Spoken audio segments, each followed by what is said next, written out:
Iran के supreme leader Ayatollah Khamenei की मौत के बाद आखिरकार वो होता हुआ नजर आ रहा है जिसे हम और आप यहाँ तक कि पूरी दुनिया असंभव मानकर बैठी थी। और ये घटना है युद्ध क्षेत्र की, जहां अमेरिकी सैनिकों को युद्धपोतों, मेहमानों और अधिकारियों को दुम दबाकर भागते हुए देखना। दोस्तों, ईरान की सरकारी मीडिया ने मिसाइल लॉन्च का नया फुटेज जारी किया है। इसकी भयावहता से अमेरिका और इजराइल इन दोनों के आगे नतमस्तक अरब देशों के कोहराम मच गया है। ईरान के हमले से यूएई में भारी नुकसान बताया जा रहा है। सैटेलाइट इमेज में दुबई के पाम बीच के हमले से पहले और बाद की तस्वीरें ये साफ बयान कर रही हैं कि ईरान अब भूलकर नहीं, जानबूझकर जंग के मैदान में कूद पड़ा है और बिना अंजाम की परवाह किए।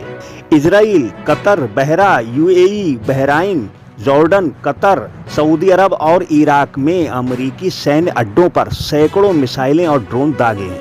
खासकर कुवैत में 3 अमेरिकी फाइटर को गिराए जाने की बात से अमेरिका पूरी तरह से हिल गया है।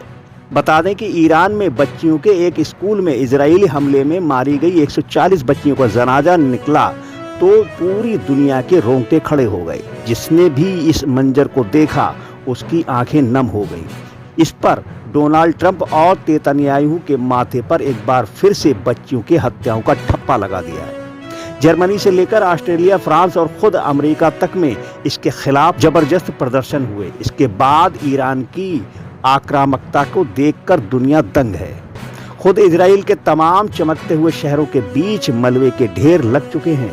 तेल अवीव, यरूशलेम, आइफा और बीर सेवा जैसे ऐश्वर्य के प्रतीक माने जाने वाले इलाकों में ईरान ने अपनी मिसाइलों के कितने निशान छाप दिए हैं कि उसके नागरिक नेतन्याहू के खिलाफ सड़कों पर उतर आए हैं। लेकिन इजराइल और अमेरिका में भी सत्ता के तलबे चाटने वाली ही मीडिया है, क्योंकि दोनों ही देशों की मीडिया इसे ट्रंप और नेतन्याहू का मास्टर स्ट्रोक साबित करने में लगी है।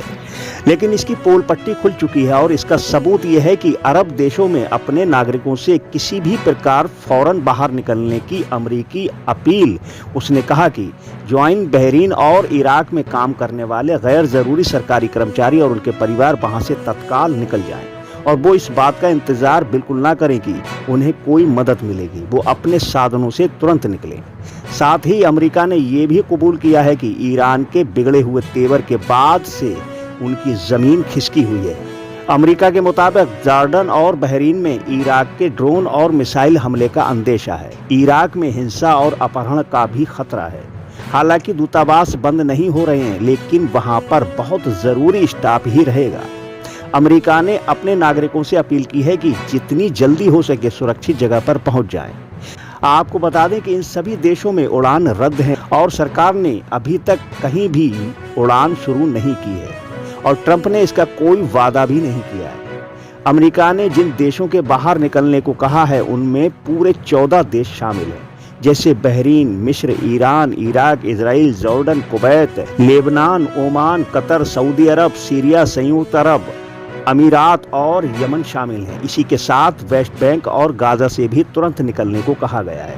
तो एक तरह से कहा जा सकता है कि अब एक अकेला ईरान लगभग 14 देशों से मुकाबला कर रहा है और इसका प्रतीक है ईरान की मस्जिद पर लगाया गया ये लाल झंडा।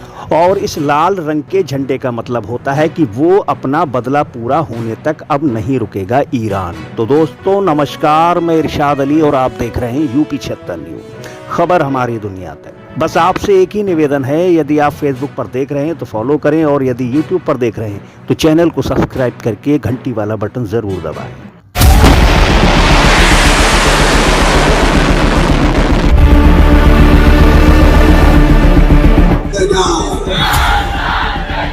दोस्तों, ईरान ने अपनी जामकरन मस्जिद पर लाल रंग का झंडा फहरा दिया है और इसका साफ संकेत है कि ईरान अपना इंतकाम लिए बगैर नहीं रुकेगा। जानकारों का कहना है कि लाल रंग का झंडा इस्लामिक परंपराओं में जुड़ा एक गहराई से निशान है। पारंपरिक रूप से इसे इंसाफ और बदले की निशानी के रूप में इस्तेमाल किया जाता है। जब भी किसी बेगुनाह का खून बहा हो और उस गलत काम का बदला लेना होता हो, तब ईरान इस लाल झंडे को फहराता है। आइए जानते हैं कि लाल झंडे की क्या मान्यता है। जानकारों का कहना है कि जामकरन मस्जिद पर लाल झंडा फहराना इसका मतलब साफ है कि ईरान अपना मकसद पूरा करेगा। बताया गया है कि जिन घटनाओं से ईरान की जनता या नेता नाराज होते हैं, उनके खिलाफ जंग का आगाज करने के लिए ये लाल झंडा फहराया जाता है। लोगों का कहना है कि इस कदम को तनाव बढ़ने, घरेलू भावनाओं को जगाने और ईरान की सीमाओं के बाहर एक मजबूत संदेश भेजने के संकेत के तौर पर देखा जा सकता है। कौम के पास मौजूदा जामगढ़ मस्जिद शिया समुदाय की सबसे पवित्र जगहों में से एक मानी जाती है। शिया समुदाय का मानना है कि ये बाहर में इमाम मोहम्मद अल मेहदी से जुड़ी है, जो शिया समुदाय के प्रमुख व्यक्ति हैं।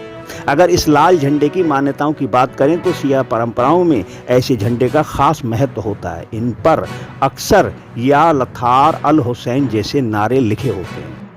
ये इमाम हुसैन की करबला में शहादत की याद दिलाता है और ये लाल झंडा अन्याय के खिलाफ खड़े होने का प्रतीक माना जाता है। ये पुराने और वर्तमान जुल्म के खिलाफ आवाज को दर्शाता है।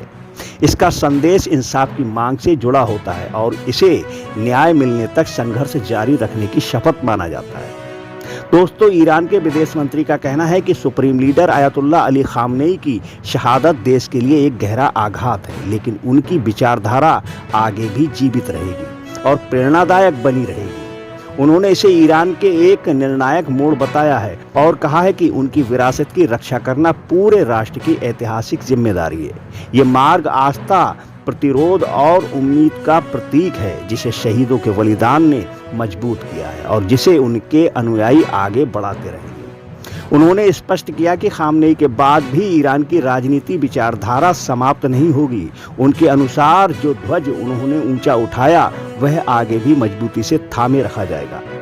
रमजान के 10वें दिन हुई उनकी मृत्यु ने उन्हें इतिहास में एक प्रेरणादायक व्यक्ति के रूप में स्थापित कर दिया है। मंत्रालय के अनुसार उनकी मौत ऐसे लोगों के हाथों से हुई है जिन्हें दुनिया भर के लोग भ्रष्ट और आपराधिक तत्वों से गिना जाता है, जिससे उनकी शहादत को प्रतीकात्मक ऐतिहासिक महत्व मिलता है। तो दोस्तों, इस खबर को लेकर अपनी प्रतिक्रिया हमें जरूर दें और देखते रहें यूपी 76 न्यूज़, क्योंकि खबर हमारी दुनिया तक। हम जल्द मिलते हैं, तब तक के लिए जय हिंद।